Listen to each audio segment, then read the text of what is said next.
Sports Desk at the Columbus Dispatch presents the BuckeyeXtra Basketball Podcast. With your host, Ohio State basketball beat writer Adam Jardy. Brady Batiste says, "Give me the rock." Here it goes. Up and away. Slam jam bam, and now he does a little dance. Now, the BuckeyeXtra Basketball Podcast. Hello, everyone. This is Adam Jardy from the Columbus Dispatch.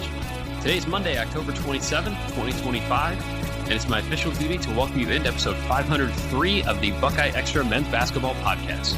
Welcome to Jubilation City.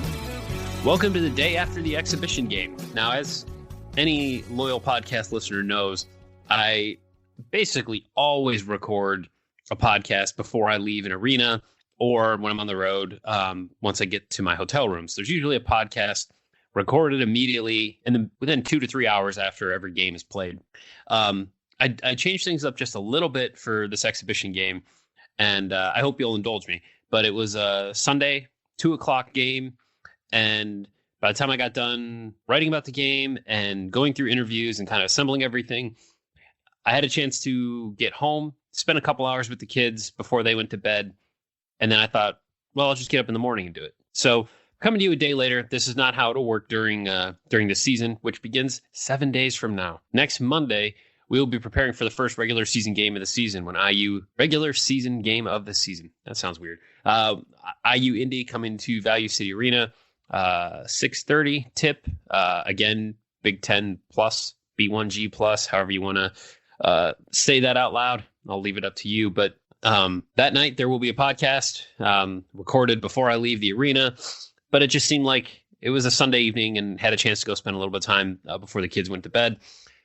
So no harm, no foul. It's still an exhibition game, and ultimately these stats won't go on anybody's permanent record. But we got stuff to talk about here. We got to watch Ohio State play basketball. We watched a 40-minute game. We got to see everybody on the roster minus Josh Ojonwuna, who remains obviously out with the ACL recovery. But man, we're going to break down a couple of thoughts here and some of my top observations from this game and start to take stock of where this Ohio State team is. It's wild to think that we're in the last week before the start of the season. Like it's hitting me this morning how many things I still have to write. I mentioned, maybe it was only on Twitter, I had somebody reach out to me and ask about the power rankings that I always do for the players, where each player gets one day and a real in-depth, here's who they are, here's some fun facts about them, here's how they fit, like here's their projected. I do the rankings like projected who's going to have the biggest impact on the season. And Indy, our puppy here, wants to be known on this podcast. But unfortunately, I wasn't able to get those started in time. So I will run power rankings. Look for those Thursday and Friday this week. I'm going to split the team. I'll do power rankings like 14 through 8 and then 7 through 1. Condensed version this year. Unfortunately, that's just how it shook out. And with 14 players, the day I realized that the season was 14 days away, I was already too late. So it's been a busy preseason, tons to write about and helping out with our football coverage for a little while. So it fell by the wayside a little bit, but we will still do an abbreviated version of the power rankings. Those are coming up. I feel like I still have like 8 or 9 stories that I want to write about the preseason. So just make sure you're visiting dispatch.com on the regular because there's a ton of stuff still coming your way. I got to clear out this quote book because they're going to start playing games and where the conversation is going to go from, will they do this or how will this thing look or how will this player play with this player? Conversation will go from how to, well, here's what we see. Here's what they've done. Here's what's next. So I start a new quote file when the season moves from the preseason to the regular season. So things are changing and it's an exciting time and a great time to be listening to the podcast. So thank you to all of you who make this thing work.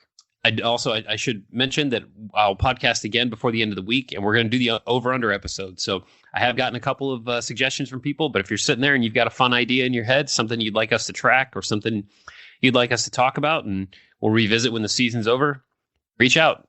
Shoot me a message on Twitter or Blue Sky or Instagram or email. Reach out. I'd love to hear from as many of you as I can and get some neat ideas here on the slate for this season.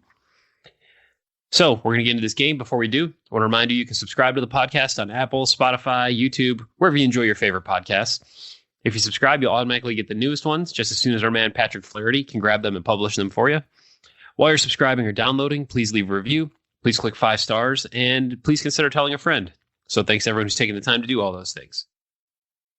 All right, so normally I don't run down a box score because I've actually had people tell me they feel it's redundant and they don't need me to go over all the stats. They can just look them up. Well, the stats aren't necessarily, they're not hard to find, but they're not posted everywhere. So I'm just going to run down some of the things here from this box score. So the final score, Ohio State 103, Ohio 74. Ohio State led by as many as 29. The Buckeyes did trail by 3 at exactly the midpoint of the first half. Turnovers were a significant issue in the early going. It was 14 of Ohio's first 18 points were scored off of turnovers.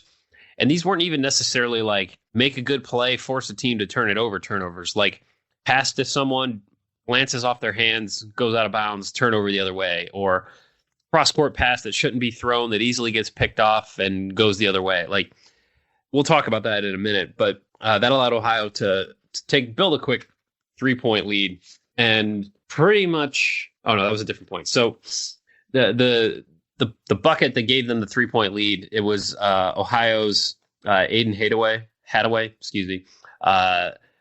was just manned up by Devin Royal in the corner. Great defense by Devin, and he ended up just having to basically chuck the ball at the rim from the left baseline, and it found the bottom of the net. I wrote "wow" in my play-by-play. But then Devin drew a foul at the other end, hit 2 free throws. Teams traded some empty possessions, and then Christoph Tilley found John Mobley for a 3. Ohio State went up 2, and then Devin Royal swished a 3 from the top of the circle. So 29-24. And the Buckeyes would it got back to 2 points, and it got back to 1 point. Again, there was a turnover. Looks like it was a John Mobley turnover that led to then Devin Royal with a foul on the perimeter. That made it 33-32. And the other thing, there were two different points in the game where Ohio State fouled a 3-point shooter, which we all know from last season was occasionally an issue and did cost this team a game or two. Something to circle. The one time was Devin Royal, and the other time was Gabe Cupps. Gabe Cupps he played better than this one little sequence, but he turned the ball over, came down, and then fouled a guy on a 3-pointer. Not a great way to build up goodwill on a Jake Diebler team, but overall, Gabe had a pretty solid stat line. But really, the numbers, the runs in the game, and I was keeping play-by-play as much to just get back into the habit as anything. It's an exhibition game, and Jake Diebler spoke afterward that he specifically was doing substitutions differently to just test some of his guys and try to simulate some of the chaos you will face during a season when there might be foul trouble or a guy might roll an ankle or whatever. And things shift and guys are coming in early or late or different than they're used to. And said he would even have guys substitute late in a timeout. So I don't know that we can read a ton into some of the lineup stuff or, the minute stuff, although you had 9 players played at least 10 minutes. So the Buckeyes started who we expected them to start: John Mobley, Bruce Thornton, Devin Royal, Brandon Knoll, Christoph Tilley.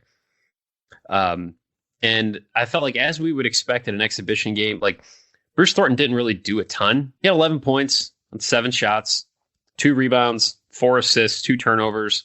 He had a block. Not the most dominating game from Bruce Thornton, but you didn't really want or need it to be, honestly. And Ohio State ended up scoring 103 points, and he only had 11. I think that bodes well.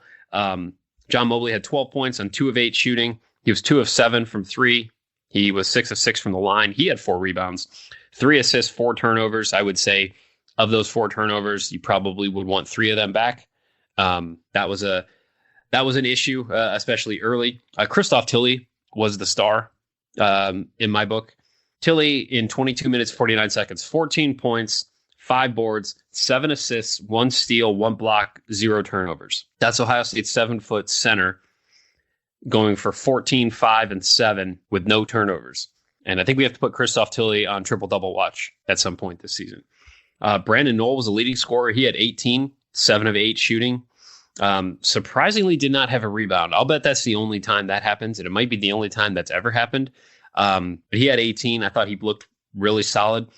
You're talking about an Ohio State front court of Tilly and Knoll. I'm getting ahead of myself here, but 32 points on 11 of 14 shooting, 8 assists, 2 steals, 1 turnover. It's a little bit more production than they got from the front court last year. Just a skosh.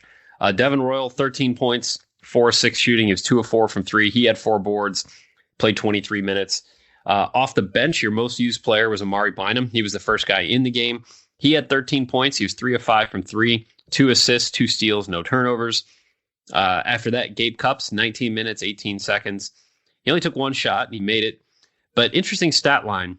And I think, you take this all season long when you have a backcourt with Thornton and Mobley. But in 19 minutes, 18 seconds off the bench, Gabe Cupps had 3 boards. He had 4 assists. He had 1 turnover. He did have the 1 foul, 2 points, but a backup guard who's going to come in and give you a 4-to-1 assist to turnover ratio, not take bad shots.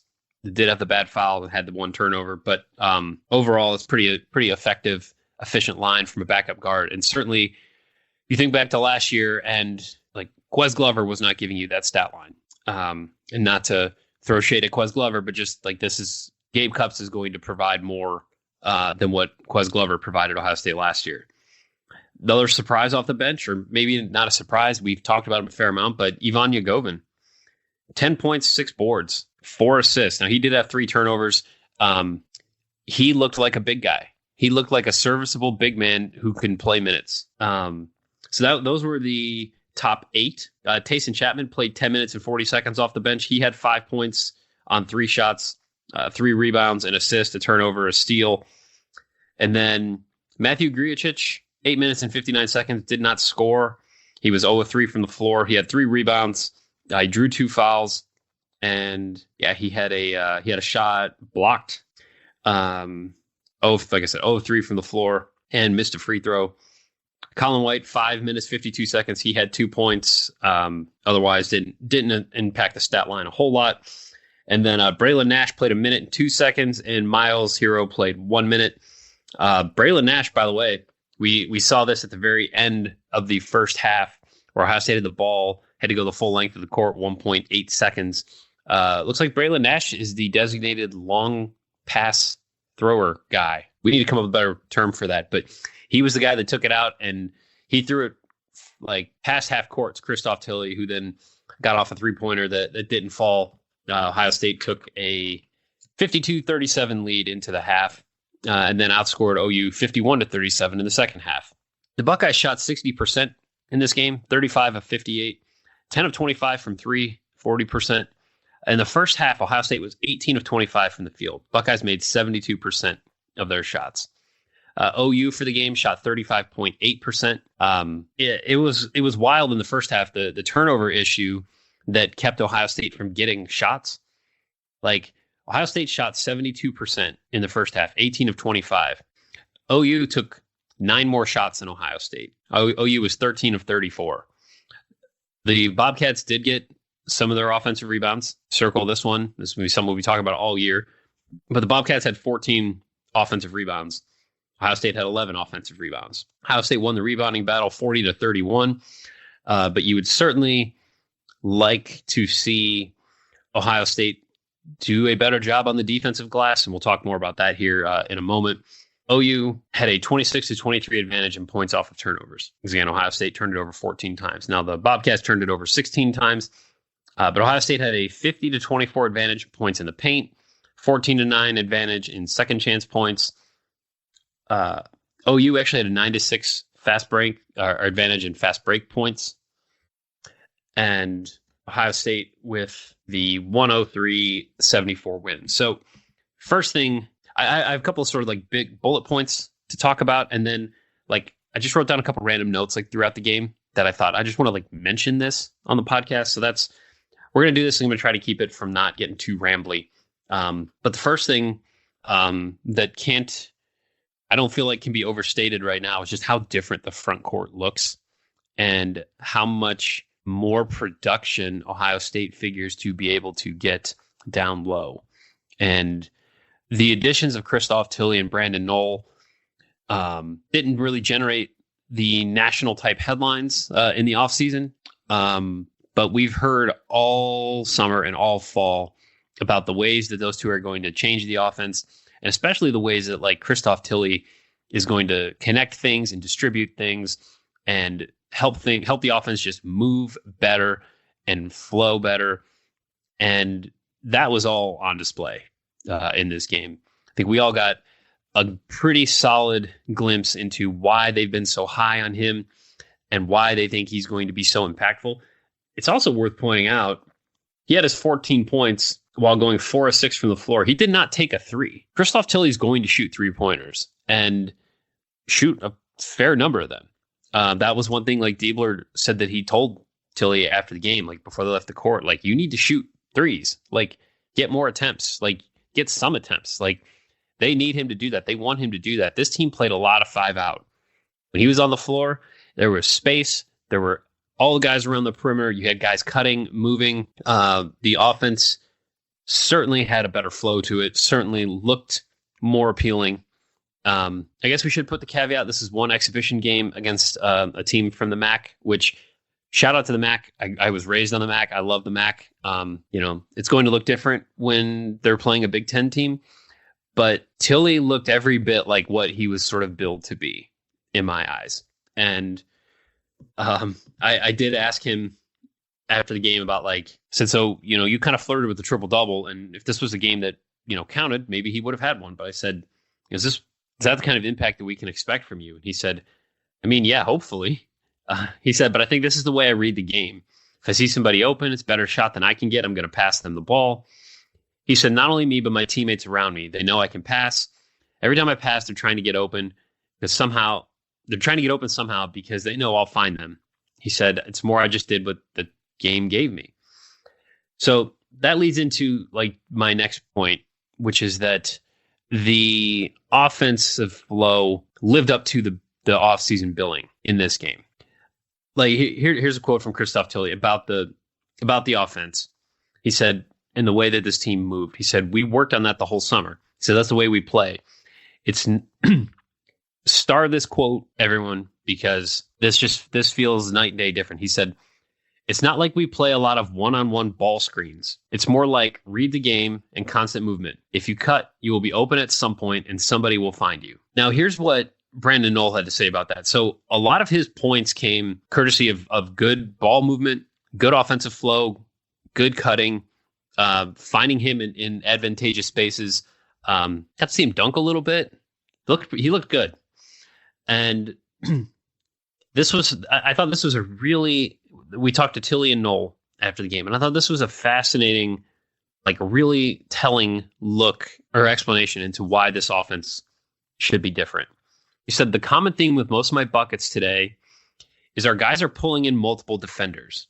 It's not like it's one-on-one all the time. They're drawing in two. That's what allows me to move around and sneak behind some guys because my teammates draw so much attention. He said, that's something 1 through 5, we're all drawing attention. We're all moving off each other.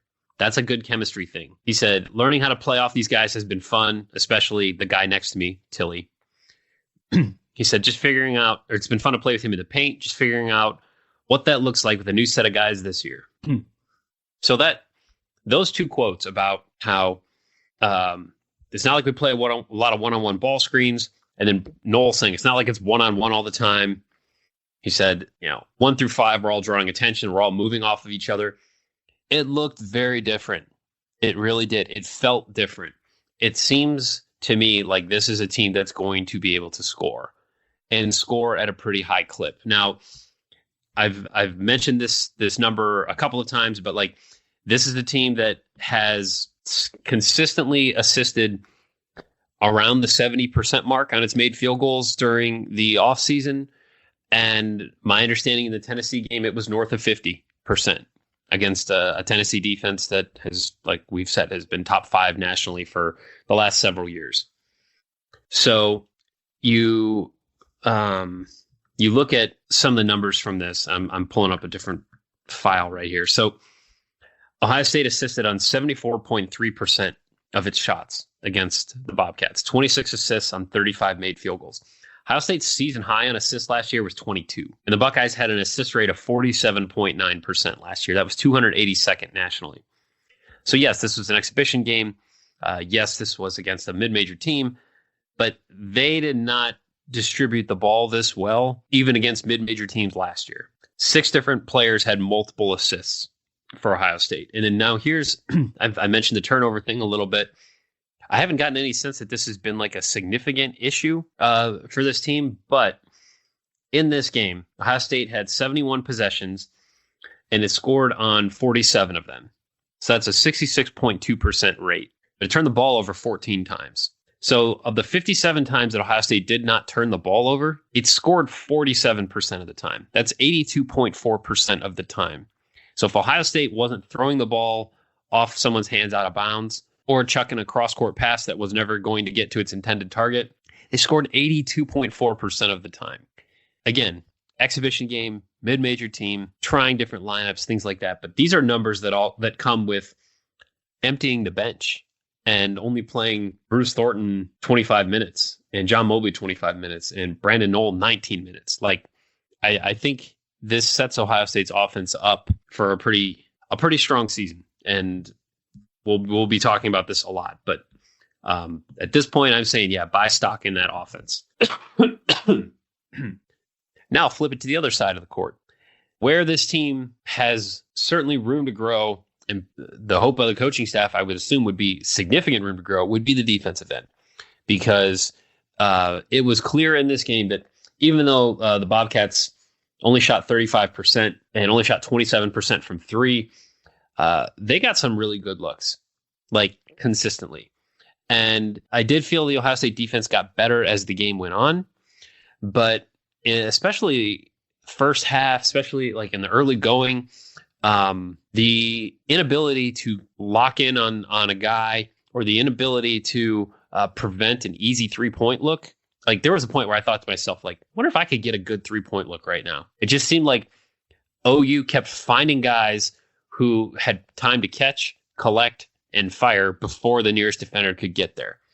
And some of this is certainly, I don't know, in an exhibition game that you really drill in on personnel. And do you have to always double down low in the regular season? Or you don't always have to double a post touch, or you don't always have to help off of this guy because you know personnel better in the regular season. You scout for specific players, I'm assuming, more than you would in an exhibition game where, yes, you're working on concepts and things like that, but you're also kind of focusing on like yourself and maybe some other things. And so I guess if we're going to give the offense credit for having performed at the level that it did, it's only fair to say that the defense looked like it needs work. And I thought that the 3-point defense in particular was not great. I thought that had the Bobcats been able to shoot better than they did from three, they only went 10 of 37 from three. That's 27%. Now, last season, they shot 35.8% from three. So this is roster's change. There's multiple new guys on this team. I don't know how everybody shot last season or how they're projected to shoot this season, but they got better looks than a 27% 3-point shooting percentage would maybe make you think, just in black and white. When we talked to Tilly and Knoll, the first question was just like, well, what did you learn? Like, what'd you get? And Brandon Knoll said, we know we got to work more on our rebounding and our defense sometimes. So we've done a pretty good job most of the time. You want to be as perfect as you can. Or excuse me, that was a Tilly quote. So this is what Diebler said about the rebounding. He said, we're in this place where we're rebounding well at times, maybe not rebounding as well as we can be at other times. That's where we got to keep striving and fighting for. Part of it is we're getting ourselves in rotation a little too much. That's putting us at a disadvantage on the glass. We've got to shore up some of that defensively. Brandon Knoll talked about, like, on defense, they need to be the hammer and not the nail, where you're going to get the rebound instead of hoping it just kind of comes to you. And he talked about how offensively they have reads and keys based on where you are when a shot goes up and who's doing what and things like that. But like I said, OU had 14 offensive rebounds. The Bobcats got 32.6% of their missed field goals back. And you think back to last season, you think back to why Ohio State came up short in a lot of close games and why the margins were so small. Well, opponents grabbed 30.5% of their misses last season. That was Ohio State ranked 224th in defensive offensive rebound percentage, which is, I love saying that. It's just fun to me. They weren't great offensively either. They were 212th in offensive rebounding last season. You come out of this game certainly thinking the offense is going to have to carry a lot of water until the defense can figure a few things more out, and maybe this team can learn to be more effective on the glass for longer stretches. I'm not sure could this team go from, all right, so defensively in the Big Ten last year, they finished 10th in adjusted defensive efficiency at KenPom, and they were 15th in defensive offensive rebound percentage. I don't think it's reasonable to think that based on what this roster looks like and what we saw last night, can this team go from 10th defensively to top 4 in the Big Ten? I don't think so. Can this team go from 15th in defensive offensive rebounding percentage to top 5 in the league? I don't think so. But if the offense goes from, it was 9th in the Big Ten in offensive efficiency last year. If the offense goes from 9th to 2nd or something like that, does the defensive offensive rebounding percentage just need to go from 15th to 12th? Does the defense need to go from 10th to 8th? I keep coming back. The offense looks good. The offense, I'm a believer in at this point. I'm going to need to see documented proof otherwise to dissuade me on that. But the defense and the rebounding are things that they're really going to have to keep working on because they're not there yet. And I thought this game really, really showed that.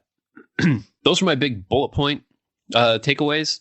Now, getting into some of the maybe a little bit more minutia type stuff. It was cool to see Jeff Bowles again. Obviously, assistant on Thad Matta's staff for 7 years before he took the head coaching job at Stony Brook and then got the job at his alma mater.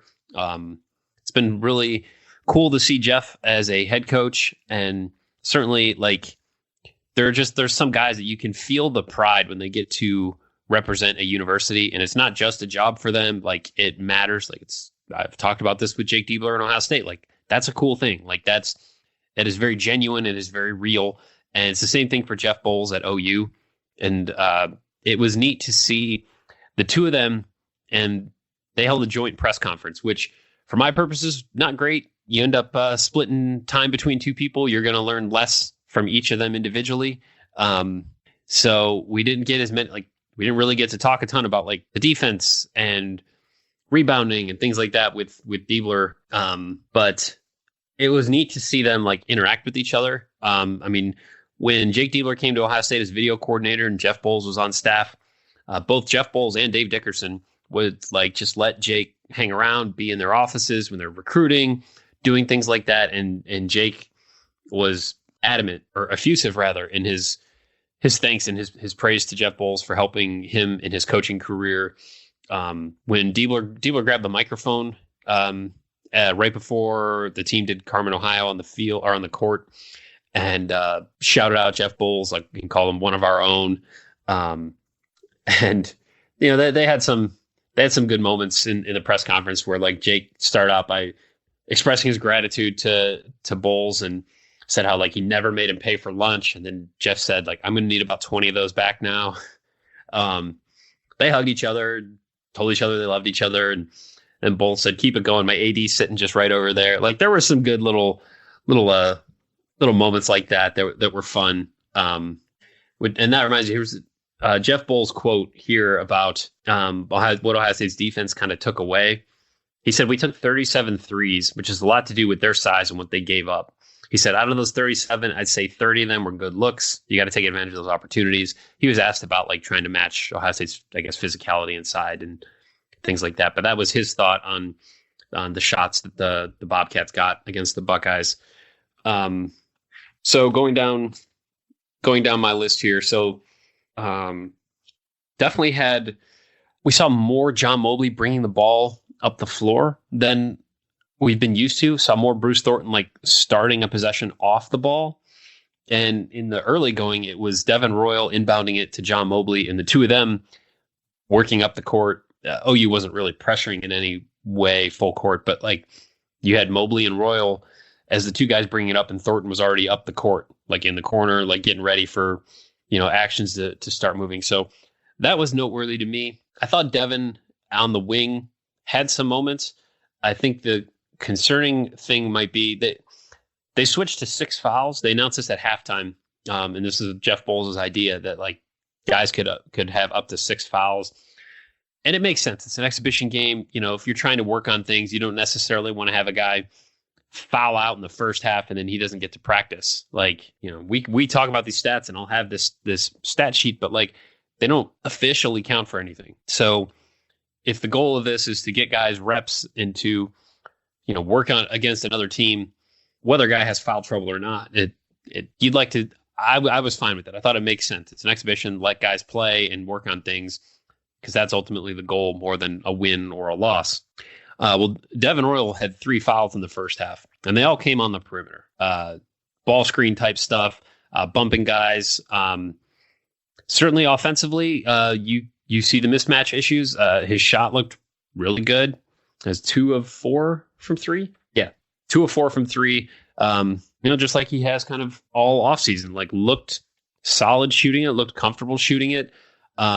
Defensively is going to be like so much of this team. That's going to be where the growth is going to have to happen. And I did think it was of note that he had 3 first half fouls and they all came from being on the perimeter.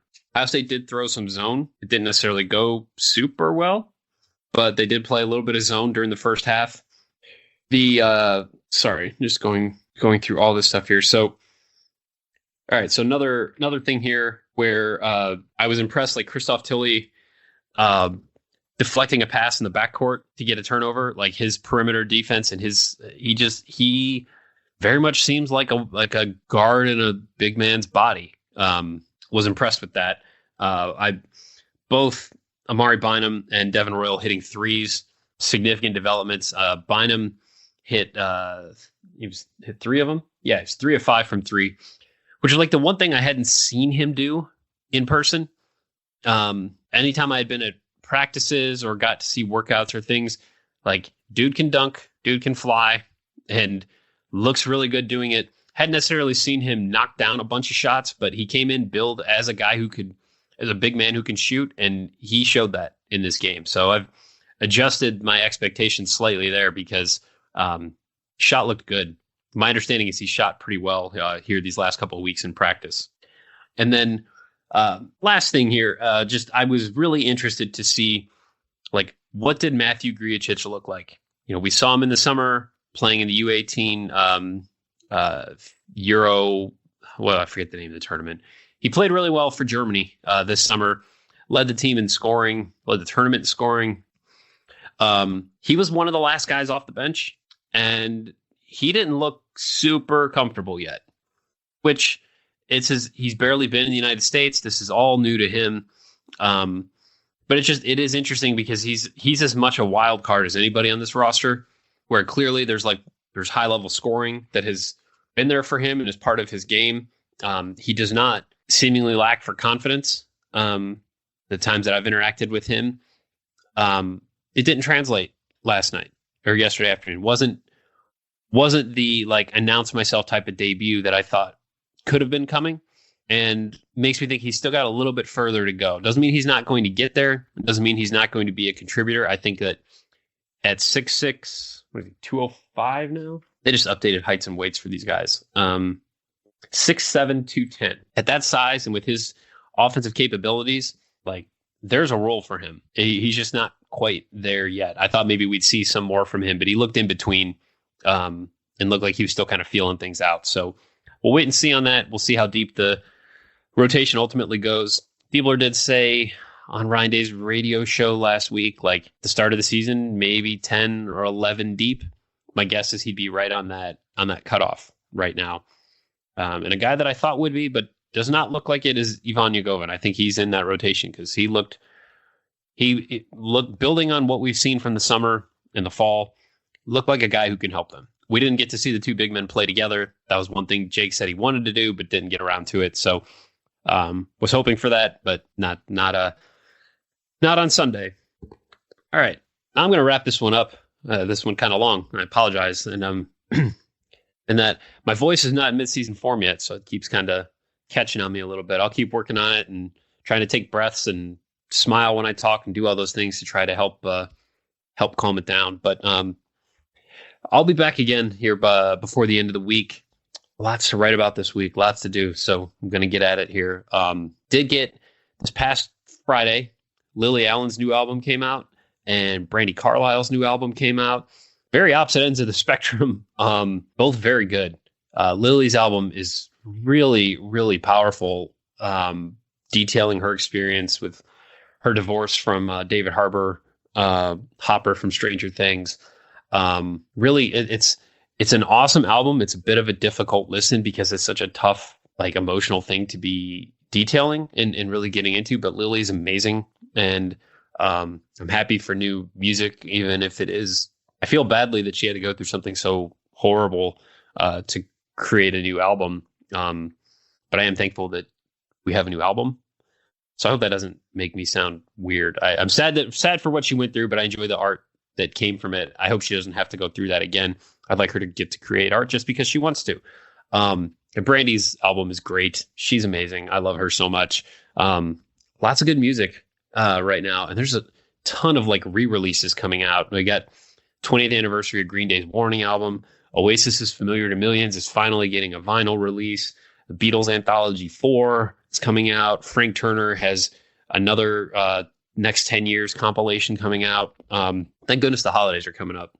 And Santa's going to be getting a pretty significant record list this year. All right. As always, you can send along your questions, your comments, your love notes, your hate mail, and otherwise constructive criticism to me at Adam Jardy on Twitter, pjardy@dispatch.com. Thank you again for listening. Thanks, Patrick Flaherty, the Podfather, for getting this out to you. I'll be back with you by the end of the week. Again, hit me up with your over-unders. And until we speak again, be kind, take care, and we'll talk soon. Be sure and subscribe to the Buckeye Extra podcast in the iTunes Store, the Google Play Store, or on Stitcher.